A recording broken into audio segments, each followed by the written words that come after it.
અમરેલી જિલ્લાના બગસરા શહેરમાં શ્રી ઝવેરચંદ મેઘાણી હાઈસ્કૂલના શિક્ષક અને કવિ સ્નેહી પરમારે પીએચડી પદવી પ્રાપ્ત કરી છે.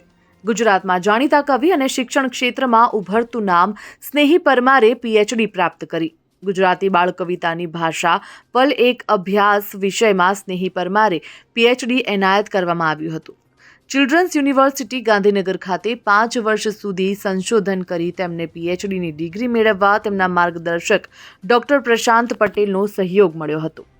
સૌરાષ્ટ્ર યુનિવર્સિટીના વીસી અને જાણીતા કેળવણીકાર ડોક્ટર એટી જોશીના વરદ હસ્તે આ ડિગ્રી સર્ટી અર્પણ કરવામાં આવ્યું હતું. તો શિક્ષણ ક્ષેત્રે સાથે મેઘાણી હાઈસ્કૂલનું ગૌરવ પણ વધવામાં આવ્યું છે. ત્યારે કવિ સ્નેહી પરમારની કવિતાને ધોરણ 10ના પાઠ્યપુસ્તકમાં સ્થાન આપવામાં આવ્યું છે. Bureau report, Gujarat fight news.